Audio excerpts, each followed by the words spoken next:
Too Crazy AI vous présente les actualités IA d'aujourd'hui. Alibaba Qwen a publié en open source un modèle multimodal de 31B paramètres. OpenAI a ajusté d'urgence la politique de droit d'auteur de Sora. Et Opera a lancé le premier navigateur agentique commercial. Découvrons ensemble les développements d'aujourd'hui. L'équipe Qwen d'Alibaba a publié aujourd'hui en open source le modèle multimodal Qwen 3-VL-30B-A3B. Ce modèle d'architecture MoE avec 31,1B paramètres offre un contexte natif de 256K extensible à 1 million de tokens, permettant de traiter des livres entiers ou des vidéos de plusieurs heures en une seule fois. Le modèle existe en version Instruct et Thinking entièrement open source sous Apache 2.0. Techniquement, il intègre un encodage positionnel innovant, une fusion multicouche et un alignement texte timestamp.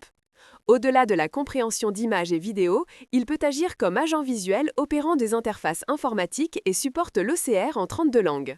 L'équipe annonce une prochaine version 4B pour réduire considérablement la barrière des applications IA multimodales. L'application de génération vidéo Sora d'OpenAI a immédiatement rencontré une controverse sur les droits d'auteur après son lancement.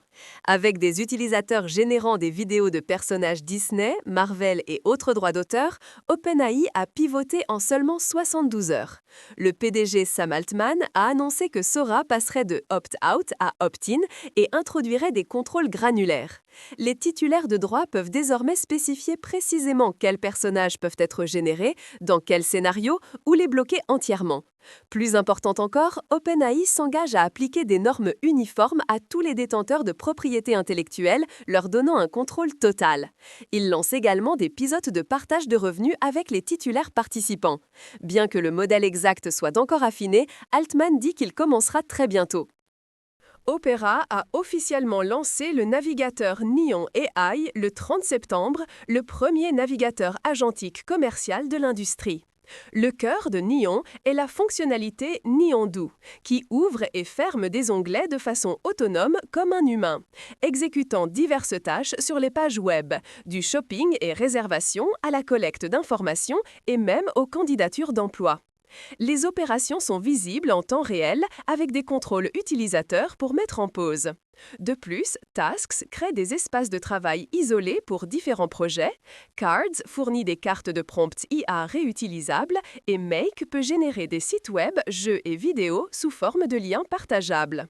Niveau tarif, l'accès anticipé coûte 59,90 $ pour 9 mois, puis se convertit en abonnement mensuel de 19,90 $.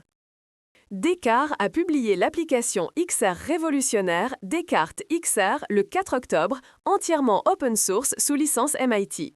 Conçu exclusivement pour MetaQuest 3, l'aspect le plus magique est que vous prononcez simplement le style désiré et le flux de la caméra pass-through se transforme en temps réel, villes cyberpunks, mondes animés, briques Lego, blocs Minecraft ou tout ce que vous pouvez imaginer. La clé est une latence ultra faible à seulement 150-200 millisecondes, atteignant une interaction quasi temps réel. Le système présente deux modèles, Mirage et Lucie, offrant 152 styles prédéfinis professionnels plus personnalisation vocale. Installez via SideQuest sur Quest 3 ou essayez directement dans votre navigateur. Le 4 octobre, juste avant Dev Day 2025, OpenAI a discrètement lancé Codex Alpha pour les utilisateurs Codex.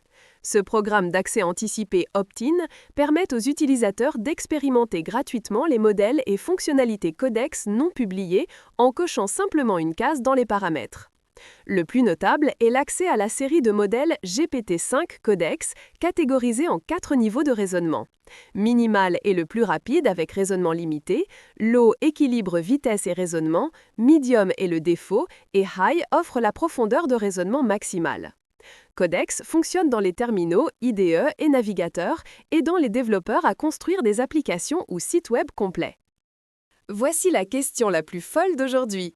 OpenAI a ajusté d'urgence la politique de droit d'auteur de Sora et lancé des pilotes de partage de revenus. Si ce modèle réussit, d'autres outils de génération de contenu IA suivront-ils? Cela pourrait-il fondamentalement remodeler le modèle commercial de toute l'industrie de génération de contenu IA? Quel est votre avis? Rendez-vous dans les commentaires. Too Crazy AI, plus de folie demain!